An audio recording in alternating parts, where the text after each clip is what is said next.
تھوڑا سا صبر بہت ساری چیزوں کو ٹوٹنے سے بچا لیتا ہے۔ قرآن مجید کی جو آیہ کریمہ میں نے تلاوت کی، یہ سورہ آل عمران کی آخری آیت ہے۔ اللہ تعالیٰ نے فرمایا یا ایھا الذین آمنوا اصبروا وصابروا، اے ایمان والو صبر کرو صابر بنو۔ اے ایمان والو صبر کرو اور صابر بنو۔ کیا مطلب؟ پہلے صبر کا مطلب یہ ہے کہ اگر تمہیں کوئی ذاتی تکلیف پہنچے تو اس پر صبر کرو۔ وصابروا، اس کا معنی یہ ہے کہ اگر دشمن کے مقابلے میں کسی اور کی طرف سے کوئی تکلیف آئے تو اس پر بھی صبر کرو۔ پھر فرمایا ورابطوا، اور ہمیشہ کمر بستہ رہو، اسلامی سرحدوں کے پہرے دار رہو۔ واتقوا اللہ، اللہ سے ڈرتے رہو۔ لعلکم تفلحون، اس امید پر کہ اللہ تمہیں کامیابی عطا فرما دے، تم فلاح پا جاؤ۔ یا ایھا الذین آمنوا اصبروا وصابروا، اے ایمان والو صبر کرو اور صابر بنو۔ صبر کرو صابر رہو، یعنی جو ذاتی تکلیف آئے اس پر بھی صبر کرو۔ اور مصابرہ کا معنی سامنے سے آنے والی تکلیف، اگر بیماری آ گئی، کوئی پریشانی آ گئی، کہیں کوئی اپنا دنیا سے چلا گیا تو یہ ذاتی تکلیف ہے، اس پر بھی صبر کرنا۔ اور اگر اپنوں نے بیگانوں نے کوئی تکلیف پہنچا دی، کوئی اذیت دے دی، وہ اذیت کئی صورتوں میں ہو سکتی ہے۔ تانا بھی ایک اذیت ہے، طنز بھی ایک اذیت ہے، کسی شخص کے بارے میں غلط کلمہ کہنا بھی ایک اذیت ہے، اور مقابلے میں کھڑے ہو جانا، لڑائی کرنا، یہ بھی ایک اذیت ہے۔ اس پر بھی صبر کرو۔ ورابطوا، اور اس طرح کرو کہ کمر بستہ رہو، جد و جہد کرتے رہو۔ واتقوا اللہ، اللہ سے ڈرو۔ لعلکم تفلحون، تاکہ تم کامیاب ہو جاؤ۔ صبر جب آپ کرتے ہیں نا اور صبر کا ارادہ کرتے ہیں تو اللہ تعالیٰ صبر کی توفیق بھی عطا فرماتا ہے۔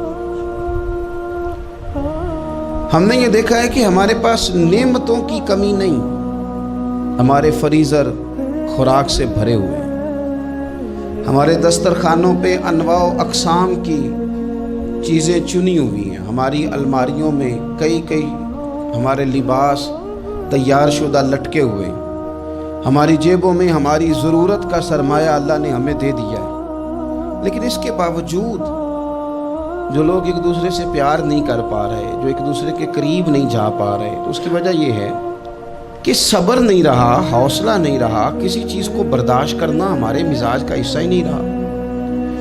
اور پھر چونکہ امت مسلمہ نے انقلاب برپا کرنا تھا، دنیا کو پیغام حق دینا تھا، اگر ان کے اندر حوصلہ ہی نہیں ہوگا، اگر انہیں صبر ہی نہیں کرنا آئے گا، استقامت ہی نہیں ہوگی، کہیں رکنا ہی نہیں آئے گا، تو یہ میدانوں کو سر کیسے کریں گے؟ کامیابیاں کیسے ان کا مقدر بنیں گی؟ رمضان المبارک میں بھی ماحول یہ ہو کہ افطاری سے 1 گھنٹہ پہلے نظر پوری ٹک جائے گھڑی پہ، اور تھوڑا سا بھی صبر مشکل ہو۔ اور رمضان المبارک میں سحری کے وقت میں اگر دہی والی دکان پہ بھی جھگڑا ہی ہو رہا ہو، اور شام کو سامان خریدنے میں بھی اگر بحث ہی ہو رہی ہو، تکرار ہو، جھگڑا ہو، تو پھر سیکھا کیا؟ پھر وہ جو ہمیں تربیت دی جا رہی تھی کہ ہم نے صبر کرنا ہے، تو پھر ہم نے اس میں حاصل کیا کیا؟ حدیث پاک سنیں گے، آپ کی طبیعت بڑی ٹھنڈی ہوگی۔ میرے نبی پاک صلی اللہ تعالیٰ علیہ وسلم نے ارشاد فرماتے ہیں کہ جو بندہ سوال سے بچنا چاہے گا، ارادہ کرے گا اللہ میں نے کسی سے نہیں مانگنا، فرمایا جو سوال سے بچنا چاہے گا رب اسے سوال سے بچا لے گا۔ اور جو لوگوں سے بے نیاز ہونا چاہے گا، کہے گا یا اللہ مجھے دنیا داروں کا محتاج نہ بنا، اپنی بارگاہ سے عطا فرما۔ جو لوگوں سے بے نیاز ہونا چاہے گا اللہ لوگوں سے بے نیاز کر دے گا۔ اور فرمایا جو صبر کا ارادہ کرے گا اللہ اسے صبر کی توفیق بھی عطا فرما دے گا۔ ارادہ تو کرے، پروگرام تو بنائے، توفیق تو اللہ دے گا۔ جو صبر کا ارادہ کرے گا اللہ صبر کی توفیق بھی عطا کر دے گا۔ اور حضور صلی اللہ تعالیٰ علیہ وسلم فرمانے لگے یاد رکھو، کسی بندے کو جو بہترین تحفہ دیا گیا ہے نا، اگر کسی کو کوئی بہترین عطیہ ملا ہے تو پھر اللہ تعالیٰ نے اسے صبر عطا فرمایا ہے۔ یہ بہترین تحفہ ہے، اس سے زندگی سنور جاتی ہے، اس سے انسان باوقار اور مطمئن ہو جاتا ہے، اس سے اس کے شب و روز آسانی سے بیتتے ہیں۔ وہ دنیا کی پگڈنڈیوں سے آسانی سے گزر کے اللہ کی بارگاہ عالی مرتبت میں سرخرو ہو کر حاضر ہو جاتا ہے۔ لیکن اگر بے حوصلہ ہو، صبر نہ ہو، پھر نقصان روز بروز بڑھتا ہے۔ اور پھر میرے رسول پاک صلی اللہ تعالی علیہ وسلم ارشاد فرماتے ہیں کہ اصل بات یہ ہے کہ اللہ تعالیٰ نہ کسی بندے کا درجہ بلند کرنے کا ارادہ فرماتا ہے، لیکن اس کے اعمال اس طرح کے نہیں ہوتے کہ اس کا درجہ بلند کیا جائے۔ اب رب کیا کرتا ہے، اللہ تعالیٰ اس کو مال کی، جان کی، اولاد کی کسی مشکل میں ڈال دیتا ہے۔ اس مصیبت پر وہ بندہ صبر کرتا ہے تو اللہ تعالیٰ اس کا درجہ بلند فرما دیتا ہے۔ اعمال اس قابل نہیں تھے کہ درجات بلند ہوں، وہ اعمال کی بنیاد پر نہیں کر سکتا تھا تو اللہ نے کسی مشکل میں ڈال کے نا اپنے فضل سے درجہ بلند کر دیا۔ اب جو راہ طریقت کا مسافر تھا، جو سلوک کی منازل طے کر رہا تھا، جو اللہ رسول کے قریب جانے چاہ رہا تھا، اس کے لیے کتنی آسانی ہو گئی کہ مجاہدہ تو زیادہ نہ کر سکا، کثرت سے نفلی صوم و صلات کا بندوبست تو نہ کر سکا، تھوڑا سا صبر کیا، رب نے اپنا اور اپنے محبوب کا قرب عطا فرما دیا۔ تو یہ تو آپ صبر کرنے کے لیے جب نکلے ہیں تو آپ نے تو رب رسول کو پا لیا۔ یہ صبر تو وہ والا سفر ہے جس کی جو منزل ہے وہ اللہ رسول کا قرب ہے۔ ہم لوگ تھوڑی تھوڑی باتوں میں حوصلہ ہار جاتے ہیں، صبر چھوڑ جاتے ہیں، پریشانی بڑھ جاتی ہے، پتہ نہیں ایسے محسوس ہوتا ہے کہ جیسے یہی بندہ دنیا کا سب سے دکھی بندہ ہے۔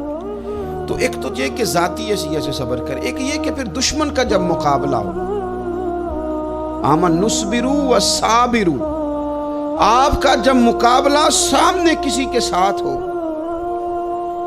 تو پھر تیر، تلواریں، اسلحہ، بندوقیں یہ نہیں زیادہ لڑتی، میدانوں میں حوصلے لڑتے ہیں، میدانوں میں صبر لڑتا ہے، میدانوں کے اندر توانائیاں لڑتی ہیں۔ میدان کربلا کے اندر کوئی مقابلہ نہیں تھا تیر کا تیر کے ساتھ، تلوار کا تلوار کے ساتھ کوئی مقابلہ نہیں تھا۔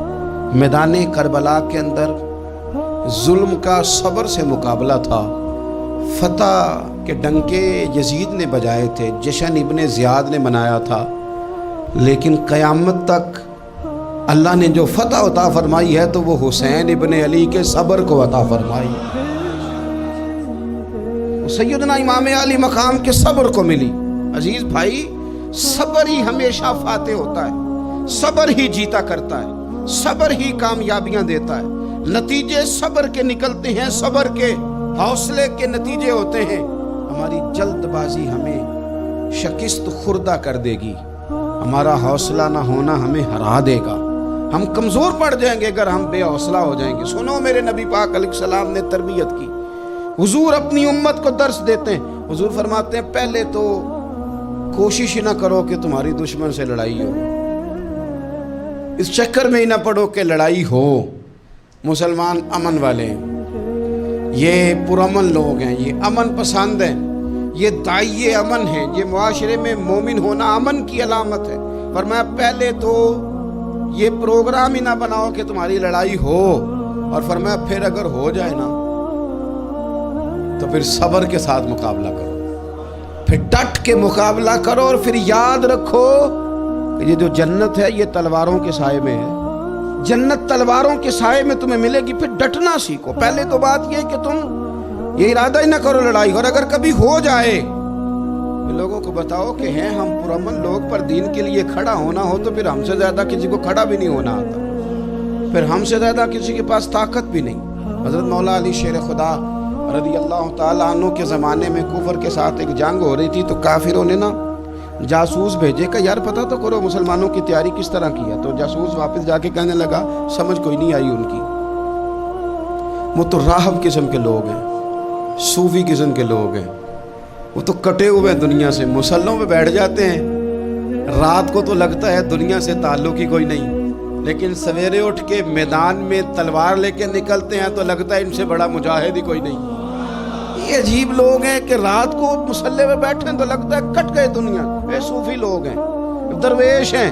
یہی مسلمان کی شان ہے، ہو ہلکا یاراں تو برے شم کی طرح نرم، رزم حق کو باطل ہو تو فولاد ہے مومن، ادھر آ ستمگر ہنر آزمائے تو تیر آزما۔ ہم جگر آزمائے، ہم تجھے اپنا حوصلہ بتاتے ہیں کتنا، دیکھ ہمارے حوصلے سے ٹکرا کے دیکھ یہ کتنا طاقتور اور مضبوط ہے۔ تو عزیز بھائی، اگر زندگی میں آپ کو صبر کرنا آ گیا، میں بڑے دنوں سے یہ عنوانات بیان کر رہا ہوں، اور آج تو خصوصی طور پر رمضان شریف کے اس جمعے میں اپیل کرنا چاہتا ہوں آپ سے کہ کمزور باتیں کرنی چھوڑ دیں، مایوسی کے جملے اپنی زندگی سے نکال دیں۔ ہم مسلمان ہیں، آپ بیمار ہو گئے ہیں تو یہ بھی خدا کا فضل ہے، گناہ معاف ہوں گے۔ اگر اللہ تعالیٰ نے فقیر بنا دیا، غریبی آ گئی ہے تو یہ بھی فضل ہے، امیروں سے پہلے جنت میں جائیں گے۔ اگر اللہ تبارک و تعالیٰ نے کسی جگہ آپ کو مکان نہیں دیا اور دوسرے کو دے دیا ہے تو آپ وہ لوگ ہیں جو عظیم سنت ادا کر رہے ہیں سیدنا بلال حبشی کی۔ اگر کسی جگہ کوئی کمزوری آ گئی ہے، کوئی پیچھے رہ گئے ہیں تو یہ خدا کا فضل ہے۔ اللہ تعالیٰ نے چاہا ہمارے لیے جو فیصلہ تو ہم اس پہ راضی ہیں، لیکن اپنی زندگی میں اور شکوے اتنے بڑھا لیے، ہم نے اتنے بڑھا لیے کہ لوگوں سے شکوے کرتے کرتے رب رسول سے بھی شروع کر دیے۔ غلام بھی کبھی شکوہ کرتا ہے، آقا کا بھی شکوہ ہوتا ہے، بندہ بھی کبھی شکوہ کرتا ہے، رب کا بھی شکوہ ہوتا ہے، یہ بھی کبھی ہوتا ہے۔ آپ نہ مانے پر یہ شکوہ ہے کہ میں بڑے ڈاکٹروں کے پاس گیا ہوں، آرام نہیں آیا۔ نہ مانے پر یہ شکوہ ہے میں نے کبھی کسی کو ستایا تو نہیں پر میرے حالات نہیں ٹھیک ہوتے۔ آپ نہ مانے پر یہ شکوہ ہے کہ فلانے کے پاس دولت زیادہ ہے، اس نے پتہ نہیں وہ آگے نکل گیا اور میں پیچھے رہ گیا۔ نہ مانے پر یہ شکوہ ہے۔ کس سے کر رہے ہو؟ رب رسول سے۔ او آس بولے تے دی مہربانی، اساں تے لاڈ ہی لڈاونے۔ کس سے شکوہ کر رہے ہو؟ خدا کے بندو، غلام غلامی کرتے ہیں، شکوے کرتے ہیں کوئی؟